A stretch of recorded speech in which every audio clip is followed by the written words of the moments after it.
Good evening, good evening, good afternoon. It's a long day.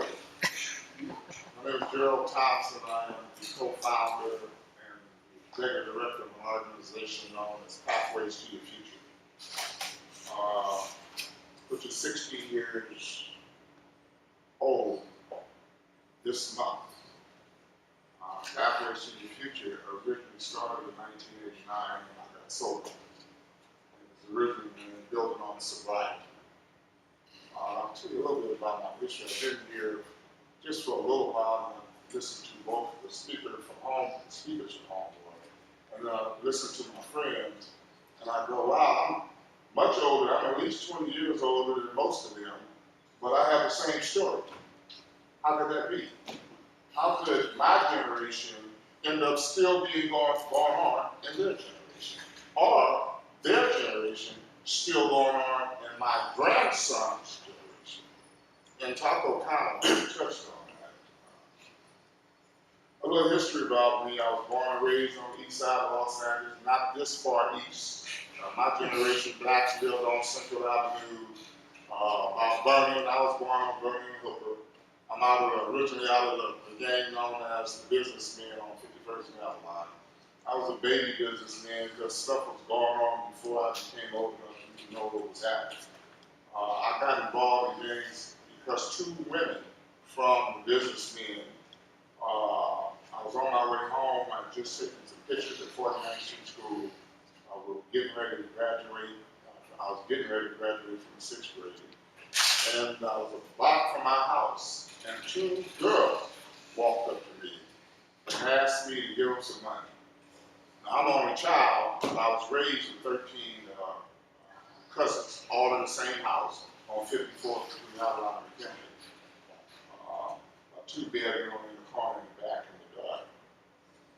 So I'm walking home from school. I got on a white tie. You know, back then we only had one suit for Sunday, one tie, one pair of Sunday shoes. Everything else was place shoes, which was only about 2 pairs of those. And these two girls walked up to me and asked me to give them some money. So, you know, I'm like, wait a minute. I know you're not asking me to give them no money. Oh, hell maybe. And, but then I started feeling a threat.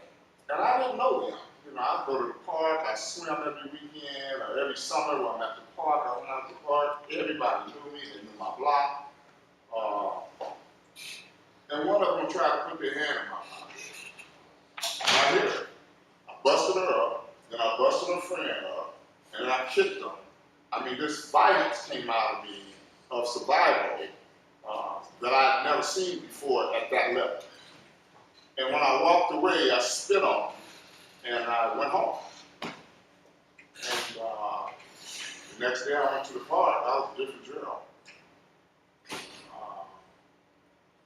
I don't know if I felt like that'll never happen to me again. I was intimidated to the point that who they think they are, don't they know who I am? Which I didn't know who I was. That was the first time that ever happened to me. And about 2 weeks later, being an only child of a lot of youngsters in the neighborhood and have a lot of siblings. And I'm an only child, so when I hung out, I had to kind of like buy my way in some kind of way, either fighting, swimming, sports, because I played all sports. And I got in a fight with one of the Buchanan brothers. It was like 6 of them.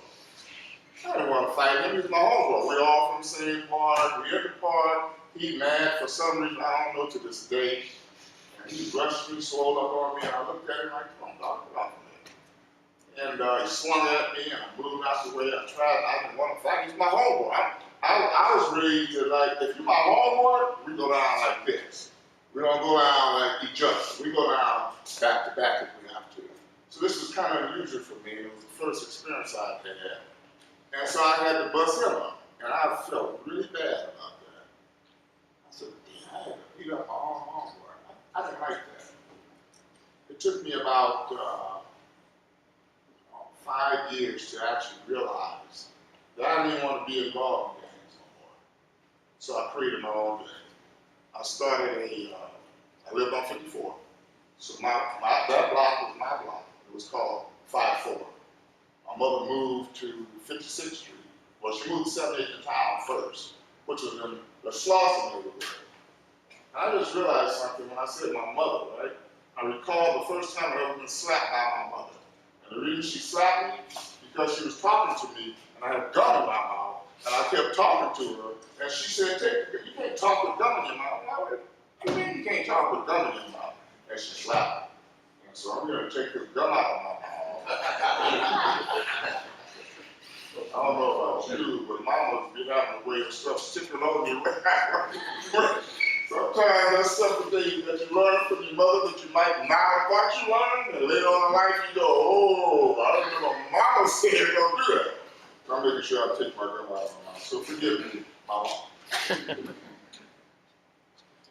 I don't want to take up a lot of time.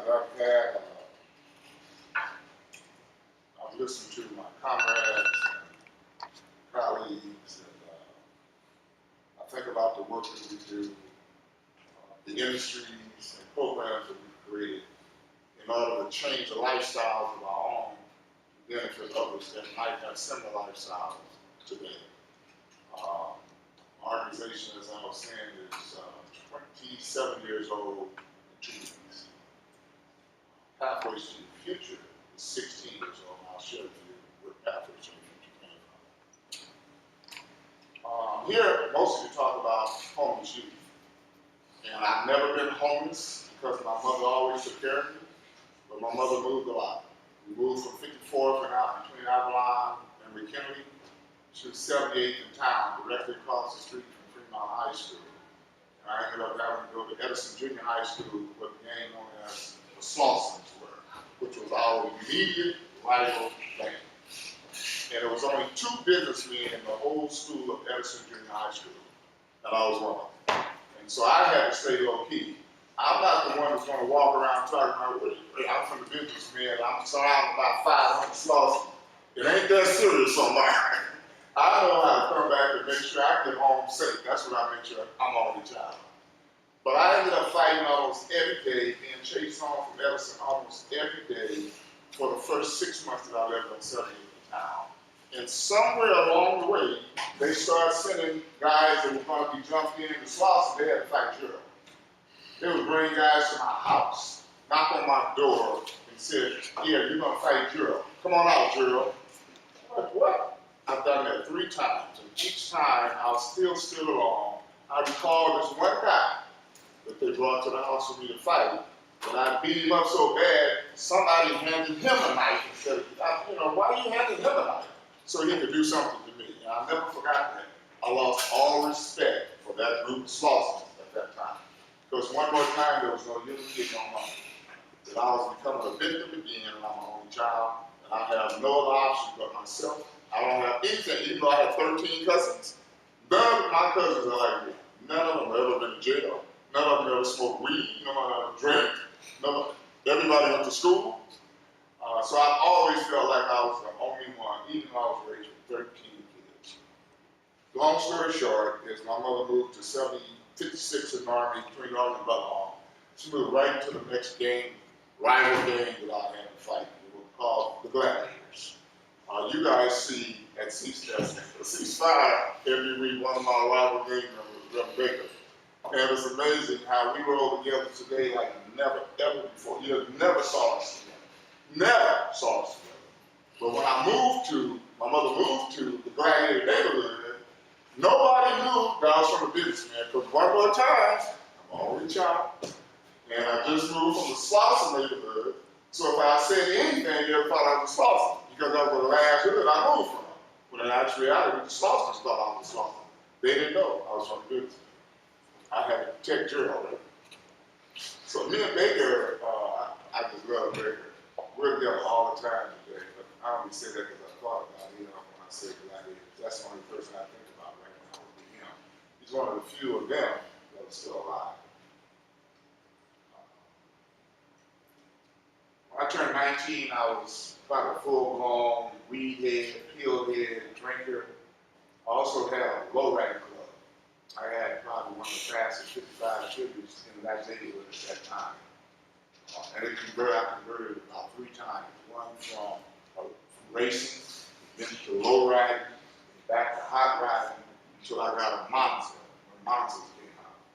I got really excited about car clubs, and I got out of gangs. I never had to worry about being a businessman again, a slawson again, or a black again, because I created this car club that everybody wanted to be a part of. So my neighborhood that I grew up in, the businessmen, they came to my house to party and rent the cars. The slawsons, they came to my house to bring the car. The gladiators, they came to my house to bring the car. And what I know today is the anointing that I have from God allowed my mother to make those trips around the city in order for me and my anointing to take place, to bring about peace and harmony in those three rival gang neighborhoods. To this day, they're still the same. They have picnics. To this day, they still party and picnic together. My mother came to me one day and she said, after my stepdad had left me, talking about Ben was talking about Ben. Who was Ben? And he was talking about his stepdad, and I had the same experience. So, and my stepdad was bigger than me. So, I mean, and I was small. I've always been thin, you know. He was large. I mean, he was a real big dude. And I did the same thing that you did. When he put his hands on my mother, you know, my house ended up being the spot for the whole community at one time, especially for partying. And so I made some phone calls and I organized, like you talked about, on how we were going to kill my stepdad. I was trying to do it myself, and he was so big, I had a knife. And when I rolled up on him, he just grabbed my little big arm and did like that, and a knife went away. I was so angry that I couldn't kill him. And I didn't want to kill him, but he had to keep his hand on my mother. So he left us. When he left us, about a month or two later, we were only one income in the house because I was drinking and partying with all my money. Very seldom do I get my mother money. And that's not good today. I sometimes start crying when I think about how much money was going through my hand when I was 18, 19 years old, and how much I could give my mother. She approached me one day and said, "Gerald, we're about to lose the house." And I asked her, "Well, what are you telling me? You're about to lose the house. I'm getting ready to go party." And it hurts me to say that, but that's how I was. I didn't care. Like, that's on you. And so I told a friend of mine, and he said, "Well, look, come out tomorrow. How much money do you need? $1,800. And I said, he said, "Okay, I'll give you $1,800. Come out tomorrow and watch the house for me." The next day I went by, I asked him to make sure he left me a box of weed so I could smoke, but I had to wait. And when they came back and dumped a bag of money on the bed, and we counted out about $100,000. And at that time, he gave me $1,800 and I gave it back. I said, "We counted $100,000. You give me $1,800? He said, "Well, what did you do?" I said, "I watched the house. Don't you know somebody just came by and what do you do?" I said, "I want some of this money." And in the next 6 months, we must have robbed about 5 banks.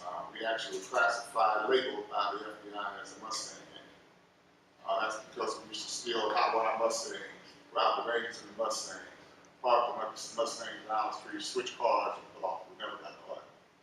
But we did get switched on by one of our, of course, members. I was sentenced to 15 years in the federal pen. I ended up in Long Park with a youth act because I had never been to jail before. I've been to the county. I did a year in the county, did a year in the county, but I've never been to the pen. So I was able to get a youth act when I was still 19 years old. Out of the 15 years, I only had to do 4. When I got out of the pen, it was only because I stopped pulling my collars because I thought I was still shit in the penitentiary. I was pulling my, used to wear the wrong collar. I was pulling my collar. My initials was on my collar. I paid the guys in the laundry to keep my clothes pressed. I used to smuggle gold, jewelry and stuff into the pen. And one day this guy was leaving, walking down the hall. It was funny because when I walked down in here, I thought I was back in Lombard. Because these halls are so big, and Lombard's halls are like, they're like so long, it look like you could walk forever inside of the pen. I've never been in a college. I've never gone to college. I didn't finish high school. I dropped out of high school in 10th grade. This guy was going home because his mother just died. And for some reason, it touched me. I said, "Wait a minute." My mother said, "No, I got 15 years. What if I don't get out of here in time for my mother before my mother died? And they'll be taking me home in handcuffs to go to my mother's funeral." I went to see my PO in Long Park, and I told him, look, I need to do something. I got to get out of here. When I got out of the pen, 2 years later, my mother died the next year. From that day to this day, from 15 years of consistently using drugs, being a millionaire about 2 times, not only on paper but in hand, I've lost probably about $5,000 in homes. I used to live in 3 houses, in Sherman Oaks, in Tarzana, and in Cordova Park. I had a home in Sherman Oaks, South Boulevard, with an elevator in it. I was the only one in the whole community that had a house with an elevator. It was a 3-story English two. At the Tarzana, I had a house that was 3/4 of an acre, and in Northridge, I had a house that was 3/4 of an acre. There was a architectural zoning where I had horses in the back. In about 2 years, I had nothing. 1989, I was sitting on the side of my bed, and I was watching the rental television because I didn't have any money to smoke out. I was hitting the liquor every day and smoking it every day. And the commercial came on, would you die for me? Would you leave your family for me? And I thought about me. I thought about my daughter that I had just bought a typewriter for, that I was just getting ready to climb to the door, and I started crying. I was crying, please help me, I don't want to live like this. That was 27 years ago. I created the organization, as I named, called Building and Supply, because I didn't know anything else I could do. I'm an entrepreneur today, I'm a social entrepreneur, to raise money to help people before I raise money to help Gerald. Building on Sobriety, we provided housing, sober livers, and treatment programs for over 3,000 people in 7 years. I closed down 4 or 5 hotels and made up homeless shelters for women and children. I opened up the first homeless shelter for men and single male parents. In 1995, there was a movement that was done by Minister Farrakhan and the Nation of Islam called the Billion Man March. I couldn't attend because I had a 45-unit hotel building on 38th and Western with homeless people, and I wanted them to be a part of it. And when it was over, I was invited to be a part of a national organization called MADDADS, which stands for Men Against Disruption, Defending Against Drugs and Social Disorder.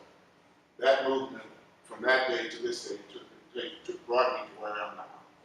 I formed the first collaboration in South Los Angeles, South Los Angeles Homeless Transition Agency and Foster Care Collaborative, because the city of Los Angeles, between the boundaries of the 10th Freeway and going to Compton, let's go all the way to Compton.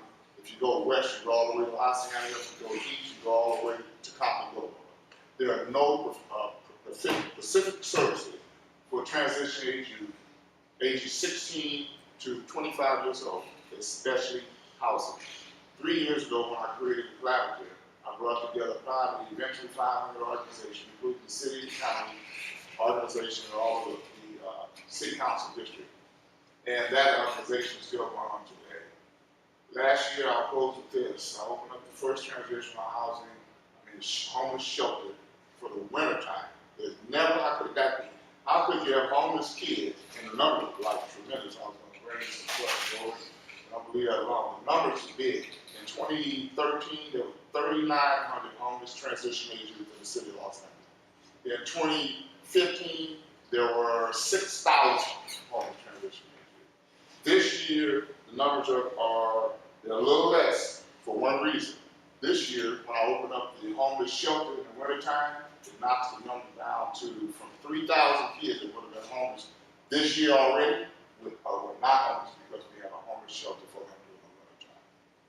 If you know nothing about homelessness and young people, usually when I talk to people about, when you hear people talk about homelessness, they never talk about kids. If you go around this campus right here and just briefly start talking about homelessness, you start sparking some ears because I don't know how many homeless kids are here, but I know at every college that I go to, there's a ton of homeless kids that are still going to school, but they have no place to stay. I have a stack of cards here I can pass out to you. I develop programs. We're opening up now an outpatient program, and we're looking at a 2,600 square foot facility for a drug treatment program for transition age youth. Because in the city of Los Angeles, we don't have a treatment program for kids. Thank you very much.